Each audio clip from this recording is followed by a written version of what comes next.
Having a why is so important, not just for your personal lives, but understanding your why in your business. It's going to help you to stand firmly planted when adversity tries to come your way. So let's dive deep into what it is that is keeping you doing what you are doing today in your business. And if you haven't started your business just yet, what is the reason as to why you're going to start it? Maybe it's because you want to build homes. Maybe it's because you want to change the world. Maybe it's for your family. Whatever the case is, whatever that reason is, I want you to make sure that you've gotten to the core of that why. Because the core of it is what's going to help you to be sustained when things don't always look like they're going your way. By the way, my name is Jessica Harris. I am your transformation coach, as well as the visionary founder of Ignite Your Glow. And today we're diving deep into why. Why do we do what we do? Why are we in business? Why are we here? And understanding that the why has power, that the why can be relatable, and that the why will allow us to be able to do things a little differently in our businesses once we get to the core of it. So let's dive in deep, y'all. For this particular business, Ignite Your Glow, my why wasn't mostly tied to my children and to legacy the way that other businesses that I've worked in have been. This one was really tied into really just wanting women to just come out of the shadows of their former selves so they can just stop hiding and really just walk in their purpose. And the reason being for that is because I was one of those ladies who was in the shadows of her greatness, where people would be like, Jess, you can do X, Y, and Z, but I couldn't see it from my perspective. I didn't have the right lens to see how I could get past doubt and fear and all of these things to just walk out in purpose. I needed to go through some stuff. So that was the surface level of my why. But I had to think, well, why was this such an important thing for you to do? And then I dove in deeper. And there was one day where I woke up and the first thing that came to mind was, why do you do this, Jess?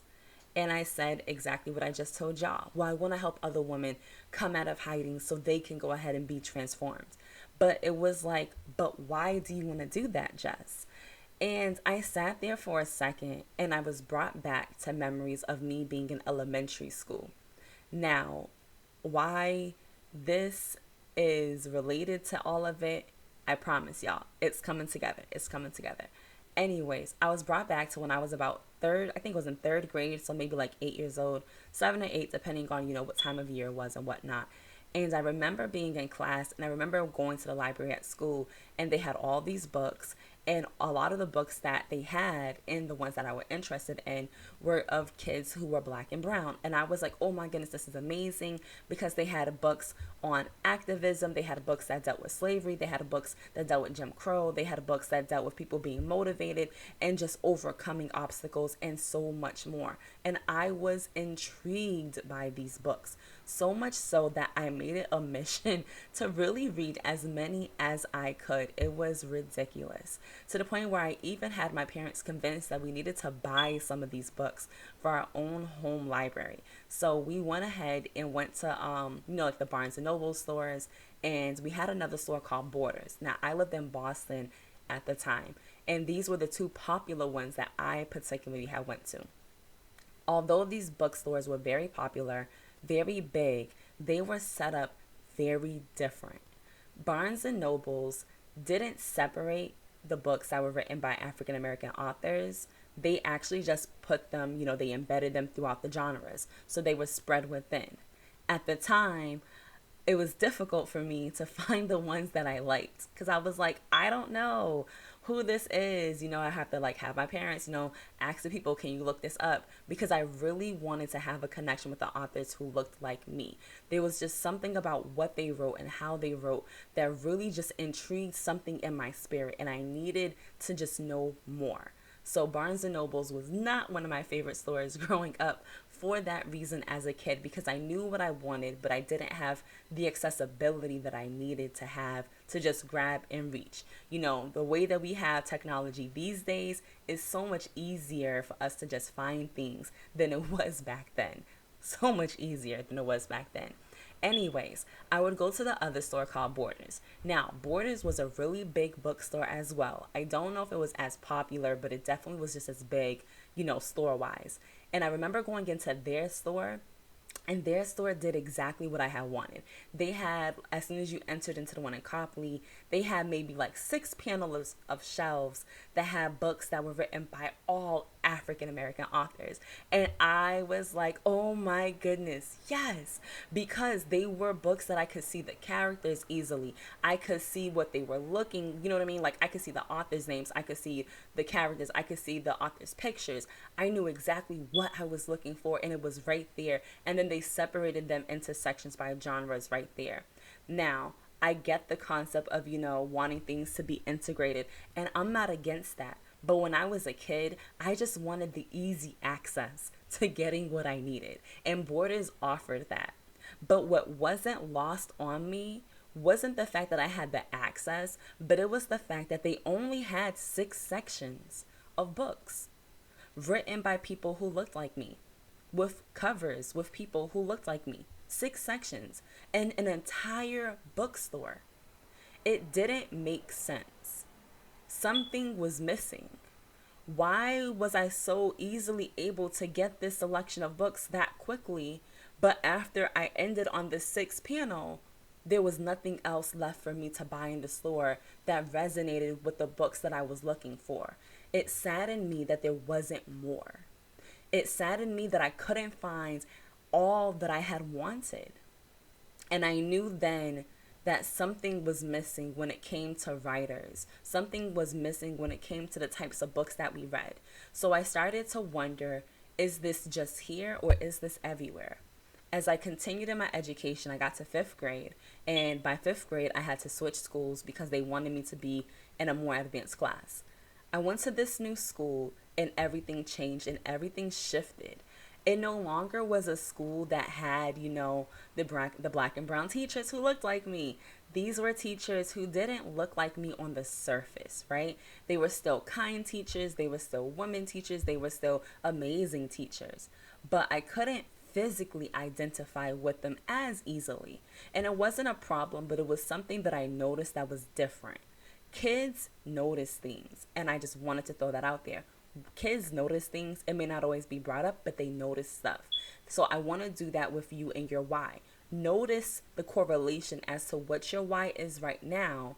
And as you're going deeper, start to notice the things that didn't seem so obvious before, but you may be able to see a connection to now. So back to the story. As I started to understand that part, I started to see the books that we were reading in my classroom weren't necessarily written by black and brown authors. I thought the same thing was like, well, maybe it's just, you know, the classroom. So I said, well, let me, you know, see how the library looks at the school. The library was the same way. There was barely any books there. And I had to ask, you know, well, why aren't there more? Why isn't there as many? Because my old school had plenty. This school had hardly any. There was a disconnection.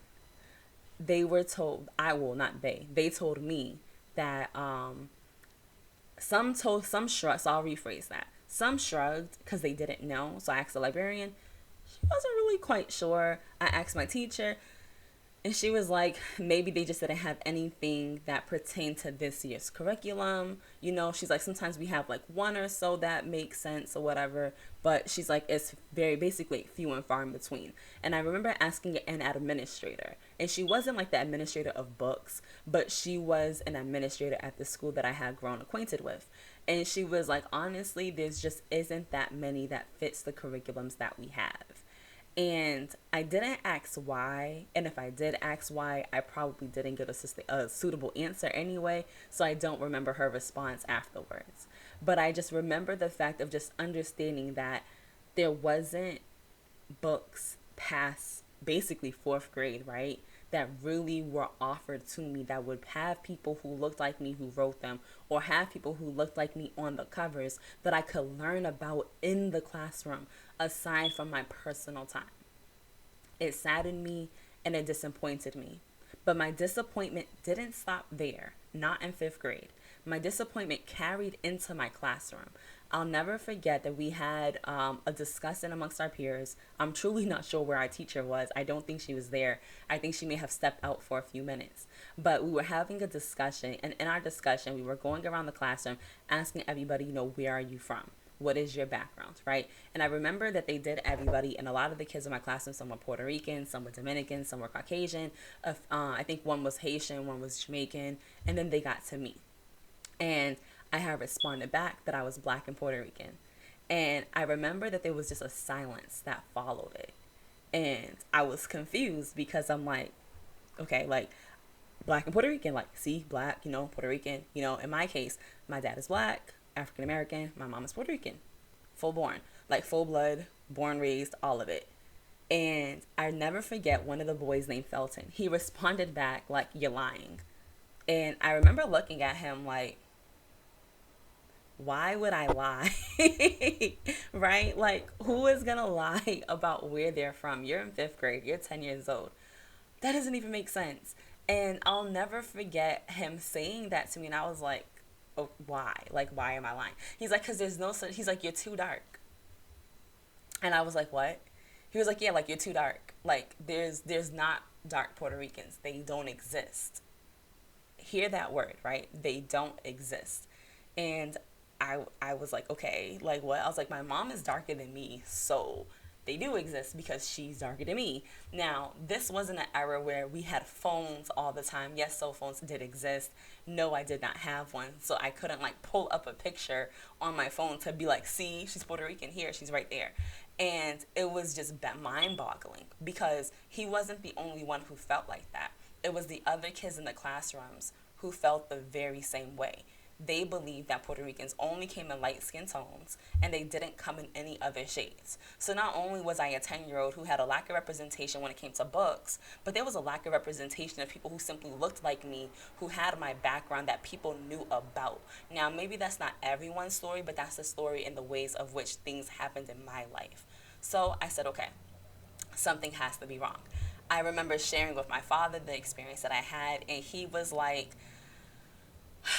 it happens. He's like, it happens. He went on to tell me about how him and my mom, when they got together, things weren't always the greatest for that same reason, because not everybody agreed with a Black man being with a Spanish woman. I know she is a brown skin Spanish woman, but regardless, there was a lot there, and that's a whole different conversation as to the mindset of things at that time. But for the sake of time, I'll just give you the shortened version. My dad did go ahead and tell me about a story, though, of him being at the hospital.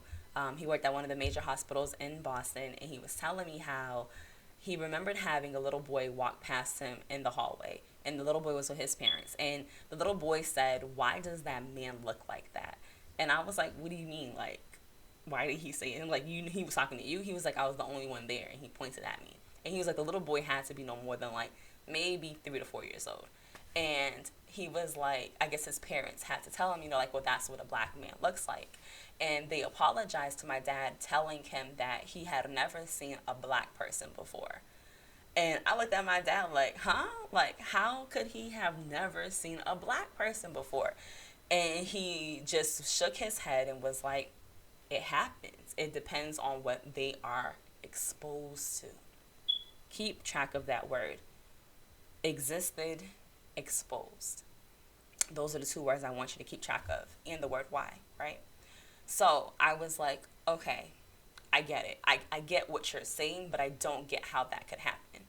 Anyways, I asked my mom, I said, would you come down with me to the library one of these days after school and prove to them that you are Puerto Rican?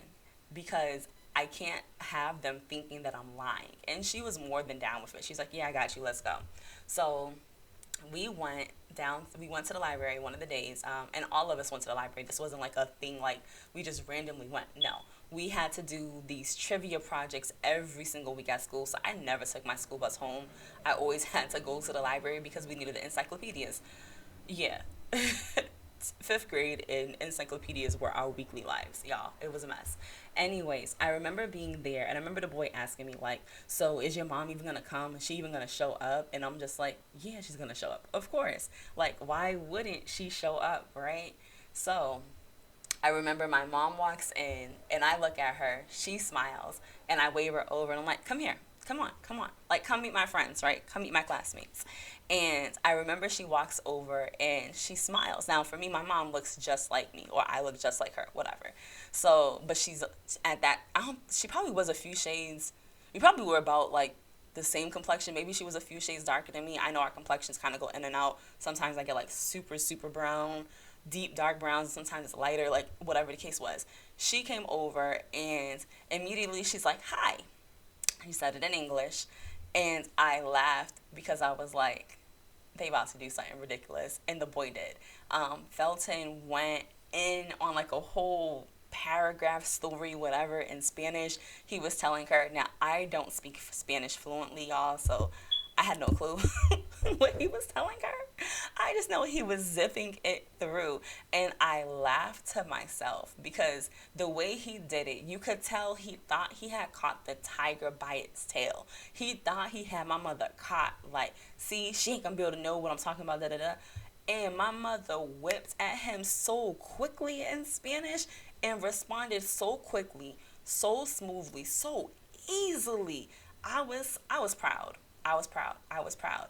I was like, yeah, mom. Like, yes, prove it to him. Show him you's a black Puerto Rican because she is Puerto Rican. Like, her mom is full blown Puerto Rican. Her dad is full blown Puerto Rican. Her mom is a very dark skinned Puerto Rican. And her dad is a very light skinned Puerto Rican. That's just who they are. And they've all been born there for generations. I don't know how many generations back, but I know it's several generations back that they've all lived in Puerto Rico. So I'm like, yes, mom, come through. Yes, tell them, let them know. I was pumped. I was excited. I didn't say these things out loud, but it was the admiration that I had because the fact that she was able to truly extinguish something that they thought didn't exist, she now exposed them to something they didn't think existed. When I go back to understanding that day, I was proud, I was excited. Because not only was it my mom who was coming in to prove a point on my behalf, but it was my mom coming in to stand in representation for a group of people that people have not realized existed. This boy has spent 10 years of his life not knowing that there was a group of people who looked just like her that was in existence. Ignite Your Glow is for those who have been hiding in the shadows, therefore no one knows you exist. Bringing you out of that shadow, casting away doubt, casting away fear, casting away all these self-limiting beliefs, because I need you to walk in your purpose the way my mom walked in that library, to stand as a representation of something that people didn't believe existed. My mom stood her ground with ease. Now, maybe to her, it wasn't about representation. It was about, being there for her daughter. But for me, it was about understanding the importance of exposure. She then was able to expose their minds to something greater than what they could even fathom or realize. That they now knew that people who were Puerto Rican didn't come in one shade, but that they came in multiple shades. Just like black people come in multiple shades. She was a representation of something that they had not experienced before. I have no clue what the impact it may have had on his life or my mom's life. But I know the impact it has had on my life of understanding that there was a misrepresentation of a group of people simply because those who were there didn't take the time to stand in their place. I truly believe that you are the representation of someone's figment of imagination. Because there's somebody who is imagining themselves and envisioning themselves to be in the positions and roles that you are in or that you're walking into. But because they have not seen anybody, it's harder for them to want to hold on to that dream of doing it. Think about it. None of our presidents have been women confirmed, right? None of them. Yes, we have a woman vice president now who's black, but I'm talking about a woman as president in general. When you get into a classroom, you don't hear children really talking about becoming president from the girls. You'll hear a handful say that, but they're few and far in between. My belief, at least, is that if we saw more of them, then we would then believe that we can be them. Girls wanted to jump into being engineers, but that field was heavily dominated by men. But there was women who were like, I'ma still break the mold because I just want to do it, right? Those women knew that they was called to a purpose that they had to stand in and walk into. I am here to inspire you so you can feel empowered to then take action so you can come out of the shadows of your greatness and walk boldly, courageously, and purposefully in your purpose. Because I understand that somebody is waiting on you to step up, to stand in position, to hold your ground. That is my why for Ignite Your Glow. Because I know that there is a lack of exposure of somebody who looks like me doing what I do to be able to get other people, other young girls, to be inspired, to be the ones who want to empower other people. That doesn't mean that they don't exist, but I do believe that many have not walked out in their purpose the way that they need to. And my goal is to truly be able to pull you from whatever is keeping you hidden so you can be the representation of a woman who needs to stand firmly in her field and in her respective industry, because there's a young girl who's looking to do exactly what you do, but she needs some hope. She needs a vision. She needs to see that it's possible. And you hold the key that she needs so she can reach to her future. That is the power of you knowing your why. That is the power of understanding representation. That is the power of being able to walk boldly, courageously, confidently into what it is that God has placed within you. There's power in all of that. So, as you dive in to understanding your why, I want you to take time to really get to the root. And just like how I've been able to tell you the story of my why, I need you all to also have an idea, have an understanding of the story that ties to your brand. What story ties to your brand? How can you communicate that story to them? And understanding your why in the process. These tools are needed, y'all. They are needed for your elevation. Because again, we are in April, and April is your month to do what? To bloom. So ladies, let's bloom together. Have an amazing day.